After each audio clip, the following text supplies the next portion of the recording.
Que bom poder estar aqui com vocês, compartilhando a palavra de Deus, compartilhando das maravilhas que o Senhor tem feito e continua fazendo, Deus imutável sobre as nossas vidas. Quero agradecer o pastor Eduardo, né, meu irmão, pela oportunidade. E é assim, eu falo para ele assim, vem aqui passear, mas na verdade é para ele lá trabalhar, né? Essa é sempre a desculpa. Eu levei ele para ministrar no acampamento, o Michel foi junto, passou frio lá, muito frio, né? 37 graus. Sorte tinha piscina, né? É, junto. Gosto do. É. Então é maravilhoso, né? E poder louvar a Deus. Depois ele foi para uma reunião que nós marcamos lá com o nosso vice-presidente nacional, né? O pastor Jefferson. E eu falei para ele: corre, chegue, porque dá tempo de se pregar. Ele foi para uma reunião. E chegou a tempo e ainda foi pregar, né? 6 horas de viagem, chegou assim, o microfone é teu, se vira, deixa Deus te ajudar. E é assim nós estamos levando e vivendo, né, aquilo que Deus tem determinado. O id, pregar, anunciar o reino dele, porque ele breve voltará. Está acompanhando a minha esposa, a pastora Lili, né? Está lá atrás. A minha nora, Giovana, né? Gi, ela não gosta muito que chame de Giovana, é Gi, né? E a minha neta, primeira neta. Eu tenho 2 filhos, o Gabriel e o Rafael. E essa é a minha primeira neta deles. Então, a Eloá, né? Um presente de Deus para nós, maravilhosa. Ainda bem que ela não quis lá na igreja. Na hora que eu estou pregando, é uma complicação, porque ela quer pegar o vidro de óleo e sair ungindo a mão dos irmãos. E daí eu tenho que parar, né? Pegar ela, porque senão daí acabou. Ninguém mais presta atenção no culto. Todo mundo quer receber a unção, esticando a mão para receber a unção. E nós estamos aqui, viemos com um propósito, né, de ajudar a cuidar do nosso pai, né? Não sei se todos aqui já sabem, o pai se encontra na UTI. Cremos no milagre, estamos confiando em Deus. Essa é a nossa confiança e sempre foi. Não adianta nos desesperar, não adianta nos lamentar, porque o Senhor disse que é dele, ele é dono de todas as coisas, do tempo, ele governa todas as coisas. Então nos cabe a aceitar o plano e o propósito de Deus. O que nos conforta é saber que o Senhor, né, é aquele que tem feito em todo o tempo o milagre em todos aqueles que se colocam à disposição. Eu até brinquei com o pai, falei: pai, se um gato tem 7 vidas, o senhor é um gatão, né? O senhor já gastou 5. Né? De todos os processos que nós já estamos enfrentando aí há uns 10 anos, ele já gastou 5. Entre câncer, síndrome de Fournier, apendicite, bactérias, que foi coisa complicada. Mas eu falei assim, então vamos vigiar, preservar essas outras 2 aí. Né? Mas não estou aqui para falar de mim, não estou aqui para falar da nossa família, estou aqui para falar deste nome que tem todo o poder nos céus e na terra, que está acima de todo nome. Um Deus que tem promessa para os seus filhos, um Deus que tem o prazer em abençoar, um Deus que diz que ele não tem prazer na morte do ímpio, não gera nele um sentimento de alegria, mas aos seus filhos gera nele a alegria de conviver. E ele diz que a morte para aqueles que são salvos não é morte, mas é a certeza da vida eterna com ele. E eu quero profetizar, como eu fiz nesta manhã, dando início profetizando que 2026 será o melhor ano da tua história já vivida até aqui. Quem recebe isso aí? Hein? Talvez alguns digam assim, pastor, o melhor ano foi, né, quando nasceu meus filhos, foi quando eu casei, foi, não. A Bíblia diz que o Senhor sempre tem novidade de vida para nós. E eu quero ler o texto para que você possa se assentar, né, ficar confortável em nome do Senhor Jesus. 1 Reis, capítulo 17, versículo 14. Enquanto você procura aí, o tema da palavra é uma vida extraordinária em tempos difíceis. Uma vida extraordinária é o que Deus tem para nós, mesmo em tempo difícil. Pode ser que você esteja enfrentando um tempo difícil, tanto na sua vida pessoal, emocional, financeira, espiritual, né, ministerial, mas eu quero dizer que você tem um Deus que cuida de você, que tem promessas para você, e você não precisa esperar ele falar nada. O que nós temos é que nos movimentar na presença dele. Diz assim a palavra do Senhor, 1 Reis, capítulo 17, versículo 14. Porque assim diz o Senhor Deus de Israel: A farinha da panela não se acabará, e o azeite da botija não faltará, até o dia em que o Senhor dê chuva sobre a terra. Amém?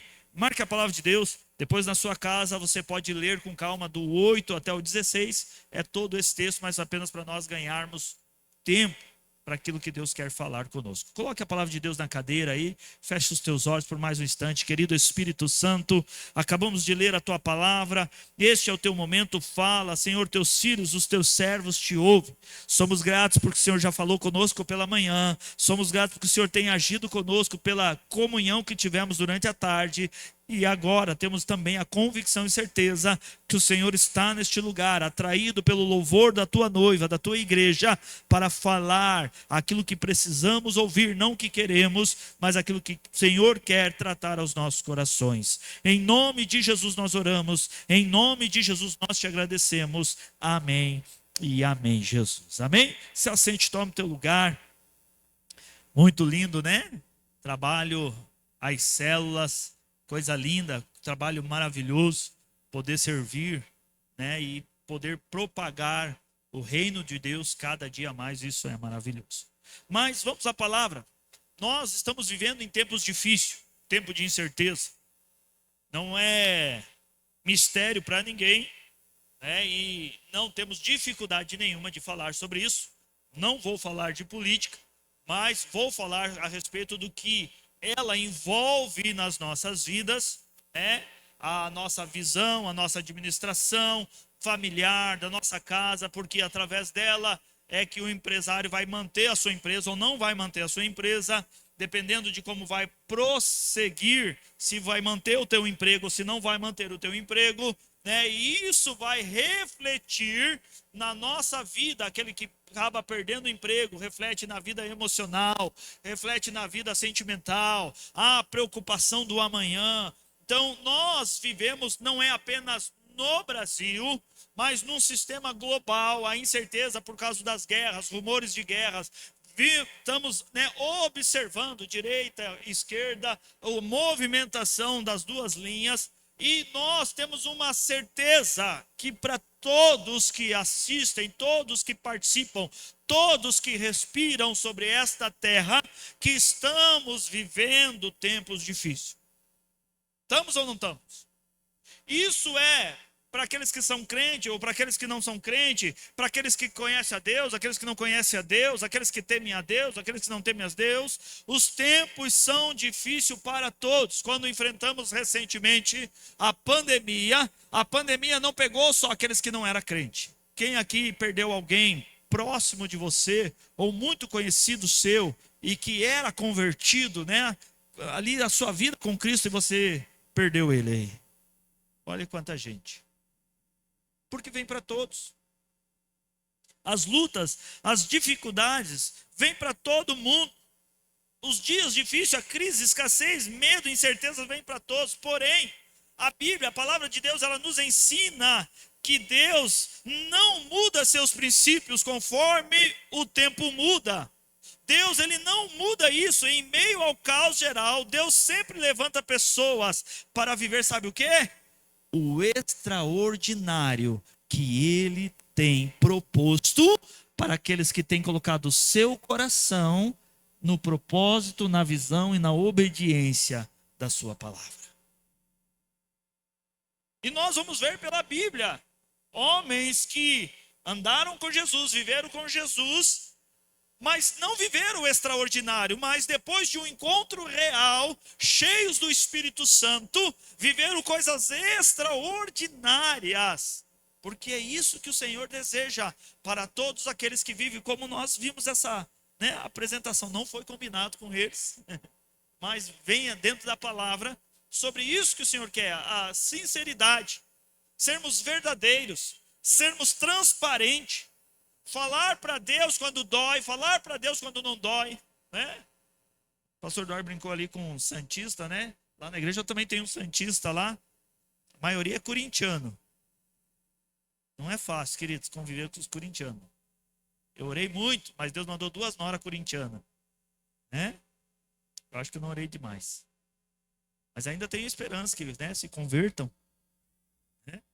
Mas tem lá o Santista. E ele era da torcida organizada. Ele veio embora, né, de Santos para lá. E foi um processo de Deus. Eu falo assim, cara, quem é a torcida do Santos? Como que você conseguiu sobreviver? Quantos anos você tem? Que a maioria da torcida do Santos é de 80 anos para cima, né? Ele só sabe falar do Pelé. Que na era do Pelé. Brincadeira, tá bom, queridos? Mas nós procuramos o quê? Viver para Cristo, viver para o propósito, viver para aquilo que Ele tem designado para nós, os planos dele, mas o principal são aquilo que Ele ainda não revelou, ainda não foi dado, mas Ele diz que tem coisas firmes e maiores para manifestar aqueles que creem, aqueles que desejam, aqueles que têm uma vida de intimidade com Ele. Então, quando nós olhamos assim, poxa, o milagre, que lindo. Ressuscitou, que maravilhoso. Fez isso, que maravilhoso. Mas ele diz que isso não é nada comparado ao que ele ainda tem preparado para aqueles que o amam, para aqueles que o buscam, coisas extraordinárias. Eu quero que você, com muito amor e carinho, vou mexer bastante com vocês. Eu gostaria que você falasse para a pessoa que está ao seu lado, diga para ela assim, se prepare. Mas com autoridade. Deus te deu autoridade ou não? Então fala para ela aí com autoridade. Se prepare. Porque este é o ano que você vai viver coisas extraordinárias na presença de Deus. Se prepara para viver coisas extraordinárias na presença de Deus. Quando Deus nos determina a avançar, quando Deus nos determina a caminhar, quando Deus nos determina a continuar o processo das nossas vidas, e processo, o significado da palavra processo é avançar. Deus não quer que a gente morra no meio do processo. Deus não quer que a gente desanime no meio do processo. Deus não quer que você fique enfraquecido no meio do processo. Por isso, a sua palavra diz, há uma oração que diz assim, Senhor, aviva a tua igreja no meio dos anos, ou seja, porque no meio a tendência é desanimar, a tendência é fraquejar, a tendência é dizer assim, acho que não vai dar. Mas vem o Espírito Santo e nos chacoalha, e nos move, e nos aviva, mostrando que nós estamos apenas no processo, aquilo que nós estamos avançando, porque a promessa está logo ali. E aquele que desiste no meio do processo, aquele que desiste no meio da caminhada, ele não consegue avançar. E como assim eu tenho falado constantemente, Deus nos chamou para avançar, Deus nos chamou para prosseguir, Deus nos chamou para caminhar. Quando Deus liberta o povo lá do Egito e diz, vão para a terra que eu prometi para vocês, era 40 dias de caminhada. 40 dias. E quando eles chegam perto da terra, Deus diz assim, agora separe homens idôneos, príncipes de cada tribo, para que confiram que aquilo que eu prometi, a minha promessa, ela é verdadeira, ela é imutável. E eles foram e ficaram 40 dias espiando a terra, 40 caminhando, 40 dias espiando, 80 dias. Mas nesses 40 dias de expiação da terra, eles trazem todo o produto da terra, e quando eles voltam, eles se deparam com todo um povo reclamando, murmurando, né? Achando que Deus, desde o princípio da libertação do Egito, que Deus trouxe eles para sofrer no deserto. Mas Deus não chama ninguém para sofrer no deserto. Deus não constrói casa no deserto. Deus não constrói moradia no deserto. O deserto não é lugar para se permanecer. Era apenas uma passagem. Era apenas um processo para chegar na promessa. E por causa da murmuração e da reclamação, Deus disse agora, de 20 anos para cima, com exceção de Josué e Caleb, porque houve um coração diferenciado, ninguém desses entrarão na terra prometida. E esses dias, eu falando para a nossa igreja lá, E eu falei, se Deus não poupou nem Moisés, que falava face a face com Deus, com todo amor, respeito e carinho, pergunta para a pessoa aí que está ao seu lado, você é melhor que Moisés? Você orou e caiu fogo do céu? Você pegou uma vara, jogou, ela se transformou numa serpente, depois você pegou de volta, ela se tornou uma vara. Você orou e o mar se abriu? Alguém fez algum desses maravilhas de sinais, né? Foram usados por Deus para algum... Se Deus não poupou esse cara, Moisés, será que vai poupar nós ou não? Mas quando eles saem e se deparam diante do mar, eles vão orar. E reclamam para Moisés, dizem, Moisés, fala com Deus, ore. Nós vamos morrer aqui, na beira da praia. E eu digo que Moisés caiu na besteira de orar. Orar não é besteira, orar é bênção na nossa vida, mas a besteira é nós pararmos para perguntar algo para Deus quando Ele já decretou e determinou o que deve ser feito. Aí Deus responde para Moisés, ei Moisés, por que pararam? Ei, o que está acontecendo? O povo, o exército de Faraó, o mar. Aí Deus manda escrever assim, porventura não disse eu, marche? Porventura não disse eu, avance? Porventura não disse eu, continue? Por que vocês estão parados? Por que vocês pararam de se movimentar? Por que vocês pararam de obedecer o que eu determinei para vocês? Ainda mais que ao término disso, alcançará uma promessa para a sua vida. E nós, muitas vezes, paramos por causa da notícia. Ouvimos a notícia da guerra, da crise. Colocamos temores no nosso coração. Colocamos temores na nossa alma. Achando e vivendo uma ansiedade. De manhã eu falava sobre isso. O que é ansiedade, o que é depressão. Ansiedade, para quem não sabe, é excesso de futuro. A pessoa, ela vive muito no futuro. Ela no sonho da casa, no sonho da conquista de um carro, no sonho da conquista da família, ela quer viver demais no futuro e ela é tomada pelo sentimento de ansiedade. Daí dá o síndrome do pânico, né? Uma ansiedade, acaba passando mal porque ela não consegue viver naquilo que Deus deu para nós de melhor, que se chama o presente. E a depressão, pastor? Ela existe. E é real. Mas a depressão, ela é o excesso do passado. Não é eu não lembrar do passado, mas eu viver o excesso do passado, querer viver no passado.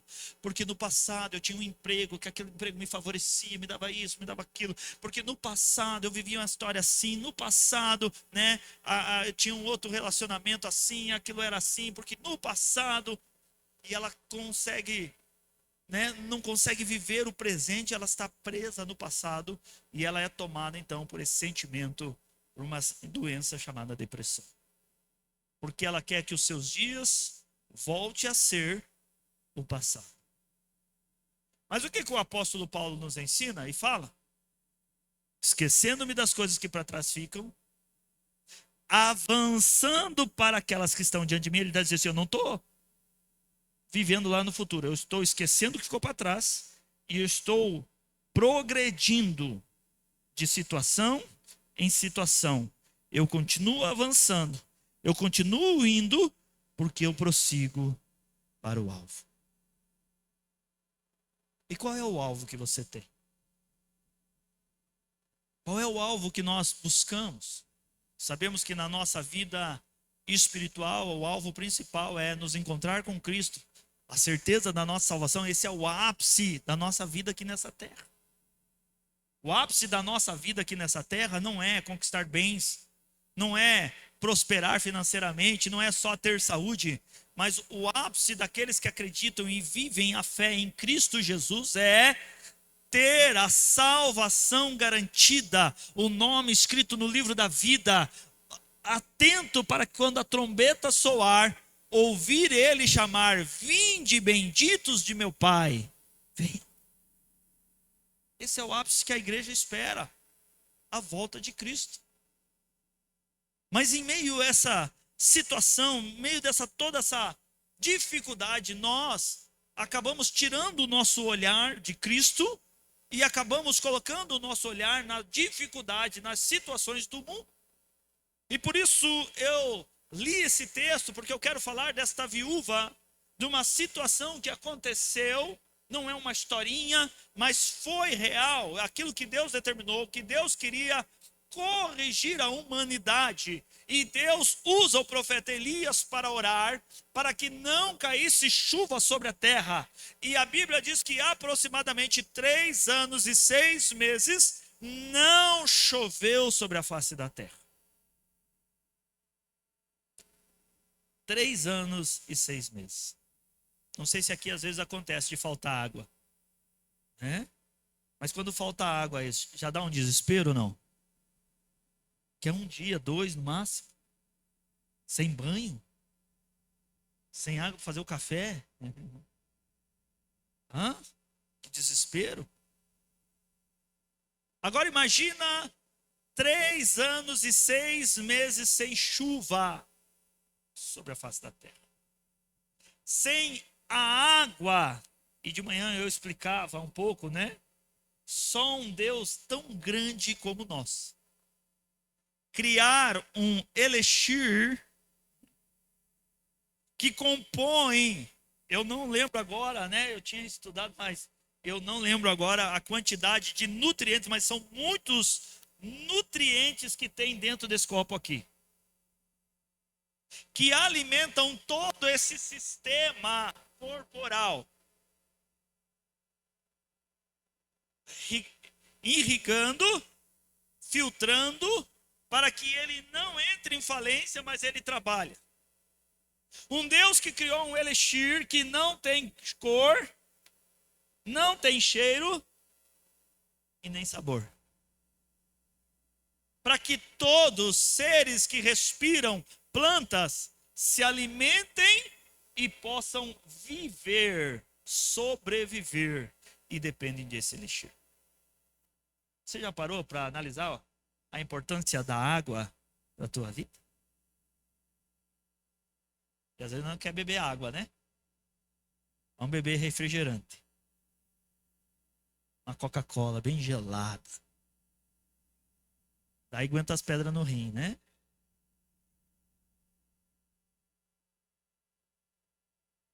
Um elixir.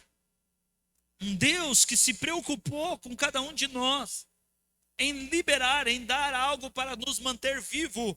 Por isso a gente não consegue viver sem água, a gente não consegue sobreviver sem água. O ser humano, ele não vive mais do que 7 dias sem beber água, porque os órgãos vão parando e vão entrando em falência. E quando nós olhamos na palavra de Deus, quero abrir aqui um parênteses, quando Jesus está crucificado lá na cruz, e perfuram Jesus, a Bíblia diz que saiu o que dele? Sangue e água, porque ele é a fonte inesgotável. Ele é a água que nos alimenta, a água que nos provoca, né, a querer beber todos os dias. Ele mesmo se declara para aquela mulher na fonte: eu sou a fonte inesgotável. Eu sou o elixir que você precisa beber todos os dias. Mas quando, agora olhando para esse texto, olhando para essa situação, 3 anos e 6 meses sem chuva, agora o rei determina que caçem Elias por todo lugar. Jezabel diz assim: traga esse homem, porque ele precisa orar, precisa voltar a chover. Os animais estão morrendo, a plantação está morrendo, nada produz, ou seja, a fome está vindo, a escassez está vindo, a destruição está vindo, ou seja, tomado de um medo, tomado de incerteza, o caos estava se instalando para todos. E a Bíblia diz então que Elias vai à primeira cidade, fica por um tempo, e depois ele vai para esta cidade chamada Sarepta. E quando ele chega neste lugar, ele encontra esta viúva, e já havia passado-se um tempo. A Bíblia não diz exatamente o tempo, mas pelo aquilo que nós conseguimos identificar pelo processo da leitura da palavra de Deus, aproximadamente os 6 primeiros meses já tinham passado. em 6 meses sem água, já estabelece uma crise ou não? Já havia fome, já havia guerra, já havia morte, já havia destruição. Quem podia mais, não estava nem aí com os que não podiam. Já o caos estava estabelecido. Então Elias chega a esta cidade e Deus diz para ele: vai até a casa desta mulher, ela é viúva e ela vai te sustentar. E ele vai, porque ele, como embaixador de Cristo, embaixador dos céus, né, vamos dizer assim, representante de Deus, como profeta, ele obedece à voz do Senhor e vai, chega na casa desta mulher. E ao chegar para esta mulher, ele vê ela lá fora, catando alguns gravetos, e ele cumprimenta ela e diz assim: o que você está fazendo? E ela diz assim: Senhor, eu estou coletando alguns gravetos para acender um fogo, e com um pouquinho de farinha que me resta, fazer um bolo para mim e para o meu filho, para nós comer e morrer. É o que nos resta. A certeza da morte, a certeza do fim, é o que nos foi decretado, porque não há chuva, não há alimento, não há animais, temos perecido. Então o profeta Elias olha para aquela mulher e diz para ela assim: antes de você preparar, faz como você falou, mas antes de você comer e do seu filho comer, traga para mim. E aqui eu quero trazer para os nossos dias de hoje. Se nós, que vivemos esse momento de pandemia, de escassez, de incerteza, todo mundo trancado dentro de casa, foi aquela loucura nos mercados, né? Aquele desespero, quanto tempo vai ser, até quando vai ser, quando que vão voltar a trabalhar, aquela loucura. E de repente, o pastor Eduardo chega lá na sua casa. E ele diz assim: irmão, o que vocês estão fazendo? Pastor, estou estocando comida aqui, porque a pandemia, a gente não sabe quando vai acontecer, que a gente vai poder, né, voltar a trabalhar, as coisas vão acontecer, é uma incerteza.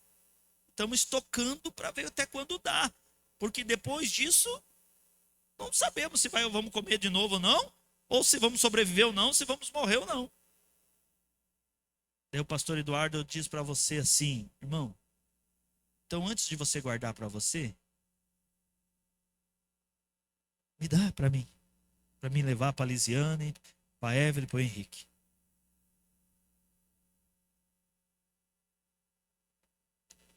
Qual seria a tua reação?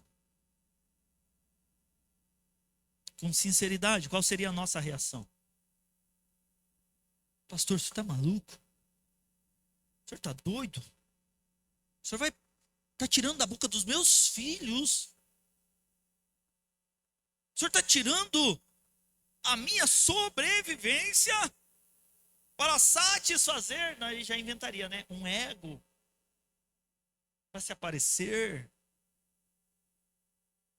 Pergunta para a pessoa que está ao seu lado: qual seria a sua reação com sinceridade?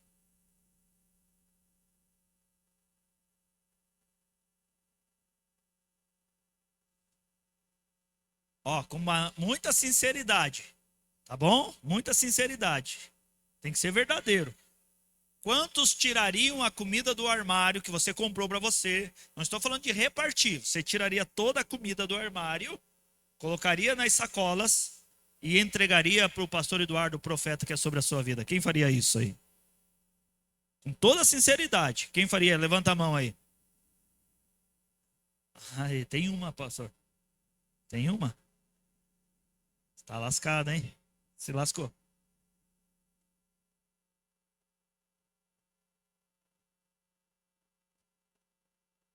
Aí você tem uma ideia do que estava acontecendo naquele momento.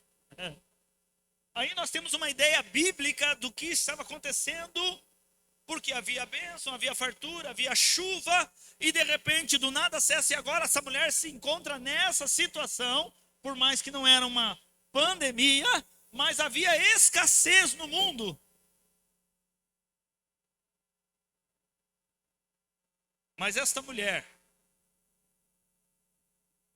ela não ouve do profeta uma promessa. Ela não ouve da voz do profeta, da boca do profeta, uma barganha. Essa mulher, ela não questiona, que ela poderia questionar, ela pode dizer assim, então vamos dividir, porque, profeta, olha o meu filho, até fico a minha parte sem, mas pelo menos um pedaço para o meu filho. Ela poderia dizer assim, não, profeta, fique tranquilo que quando vier a chuva, eu faço um bolo melhor do que esse, recheado. Com moranguinho, né? Chocolate branco, ou aquela floresta negra. Já vou atiçando os irmãos aí para dar fome, né?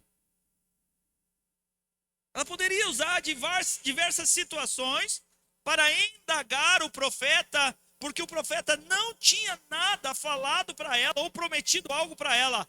A única palavra do profeta foi: faz e traz primeiro para mim. Obedecemos ou não obedecemos? Fazemos ou não fazemos? E quando nós olhamos para a palavra de Deus, eu gosto aqui, eu coloco algumas frases de impacto, né? Que é para nós firmarmos naquilo que nós estamos lendo, entendemos.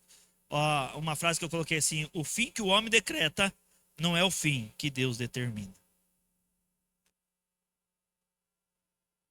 Foi decretado que não havia chuva, foi decretado que havia morte, foi decretado que havia escassez, foi decretado diante daquilo, mas o Deus que nós servimos é um Deus do extraordinário, é um Deus do sobrenatural, um Deus que vive acima daquilo que nós conseguimos pensar ou imaginar. E quando aquela mulher decide obedecer, trazer o bolo, e o profeta se alimenta deste bolo, e agora, depois que ele saciou a sua fome, então vem a promessa, então vem a palavra, então vem o extraordinário para a vida daquela mulher. Então ele diz: a partir de agora, porque tu obedeceu, teu coração é diferenciado, a partir de hoje, não faltará farinha na panela e o azeite na tua botija, até que a chuva volte sobre a face da terra. Então aquela mulher agora começa a desfrutar de uma promessa que ela resolveu arriscar, obedecendo a voz do profeta, que representava Deus naquele momento. E quantas vezes Deus tem pedido algo para nós? Quantas vezes Deus tem dito assim: fale do meu amor para aquela pessoa. Dá uma carona, leva ela na célula. Vai buscar. Ah, Senhor, estou cansado. Quantas vezes Deus nos pede algo sem sequer nos fazer promessa, e o que mais Ele deseja é nos abençoar, mas Ele quer primeiro ver o que há em nosso coração. E o que tem no teu coração? De manhã eu falei no início, mas agora eu deixei para falar no final, a respeito disso, de uma lei imutável que Deus criou. Uma lei imutável que Deus criou se chama honra. É um princípio, né, é uma determinação de Deus, uma lei que ele não muda, diferente de regra. A regra muda, que nem nós tivemos a mudança da regra do INSS, né? Os nossos líderes vão lá, mudam as leis, mudam as regras, mas os princípios de Deus não mudam, são inegociáveis, não há negociação. Passa geração, passa gerações, passa-se, e ele continua sendo um princípio. E o princípio da honra, e o que é a honra? A honra é aquilo que Deus deseja revelar, o que está guardado no nosso coração. Um mecanismo que Deus criou, não para abençoar quem você está honrando, mas para abençoar aquele que está dando a honra. Como assim, pastor? Para ficar mais claro para ti. O benefício da honra, Deus criou para aqueles que honram. O primeiro mandamento com promessa, qual é? Vamos ver quem lembra aí. Honrar pai e mãe. Como que está escrito? Honra o teu pai e a tua mãe. É o princípio. Imutável. Não há uma qualificação. Se eles for bonzinho, né? Se eles der um Play 5 aí para os adolescentes, né? Só se ele, né? Os de maior aí, pai dá um carro novo, paga a carteira de motorista, né? Daí não honra o pai e a mãe, não. Independente, ele diz o quê? Honra o pai e a mãe, e a recompensa é sua. Que recompensa? Para que os seus dias, o quê? Se prolongue sobre a face dessa terra. A recompensa é sua. Vai revelar o que está guardado no teu coração. Mas o meu pai me abandonou, a minha mãe deixou a casa, aconteceu isso, separaram, e agora? E isso e aquilo, e nós queremos falar tantas coisas, mas a Bíblia diz o quê? Honra, porque a recompensa é sua. A Bíblia diz que não houve, não haverá homem mais sábio do que Salomão.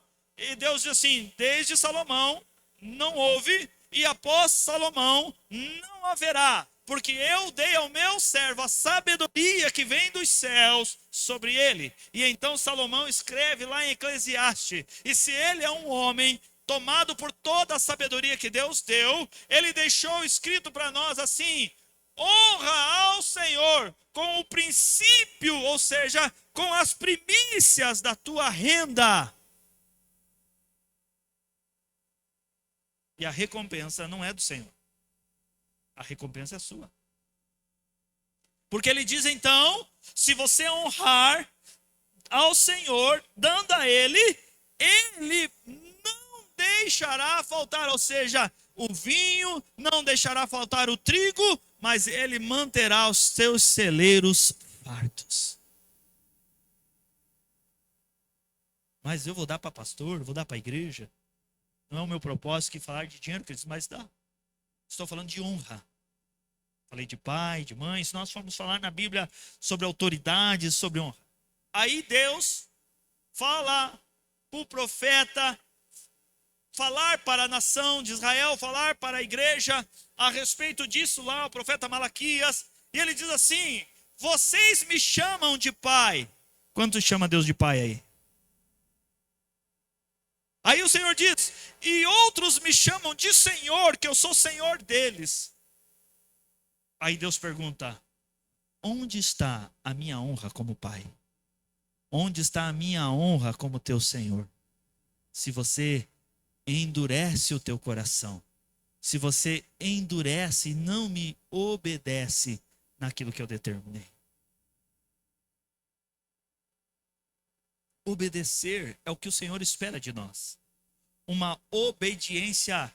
Eu vou ser muito sincero com vocês em relação a Cristo, em relação ao reino. Uma obediência sem precisar ver. Uma obediência, eu posso dizer assim, cega, sem precisar que alguém me mostre algo, que alguém me diga algo, que eu veja algo, porque a recompensa da obediência é viver o extraordinário de Deus, como esta mulher viveu. Agora imagina, 3 anos se passaram e 3 anos seguidos não faltou o azeite, não faltou a farinha, a vizinhança, a morte, o desespero, e as pessoas olhando assim, mas o que aquela viúva está fazendo? Até deu uma engordadinha, os filhos engordou, sempre tão viçosos. Em tempos de crise, em tempos difíceis, aquela mulher, porque colocou o seu coração em Deus, confiou na palavra, decidiu obedecer, e em troca Deus deu a ela uma promessa extraordinária, e ela viveu por 3 anos. Eu só profetizei 2026 ainda. Eu só profetizei 2026 sobre a sua vida.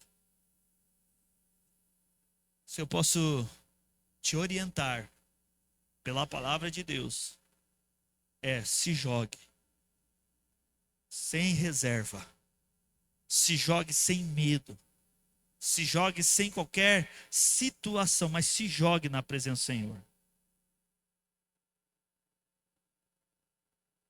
Quem decide avançar com Deus nunca fica parado em crise. Mas quando eu sou tomado pela ansiedade, ou eu sou tomado, né, pela depressão, pelo excesso do passado, ou pelo excesso de futuro, eu não consigo viver o extraordinário de Deus, que é o presente que Deus preparou para nós, que é o hoje. Ele nos determina para avançar. Deus usa o profeta Isaías, lá no capítulo 43, versículo 19, dizendo para Isaías: fala para o meu povo, eis que faço coisas novas.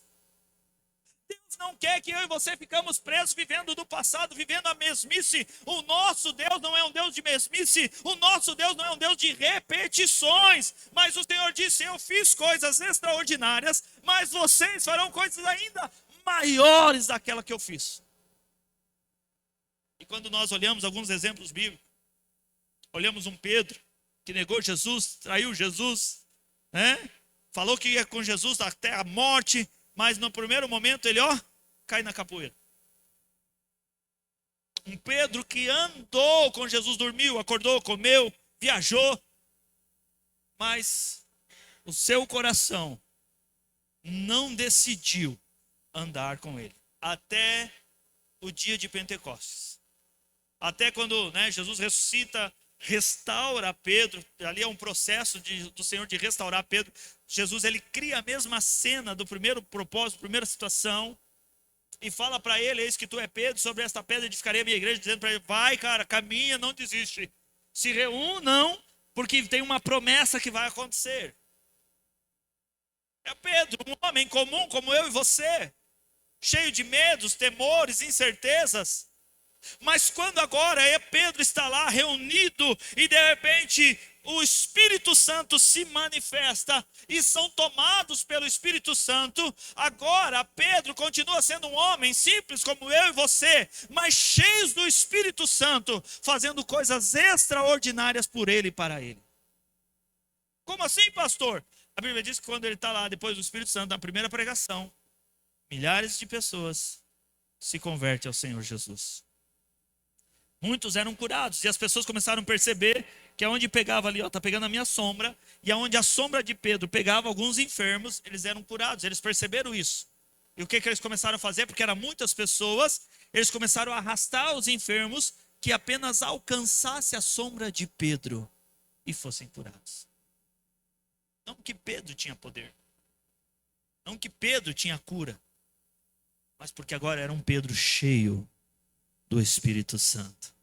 Um Pedro que decidiu não parar no meio do processo mais, mas um Pedro que decidiu avançar para viver o propósito do Senhor na sua vida.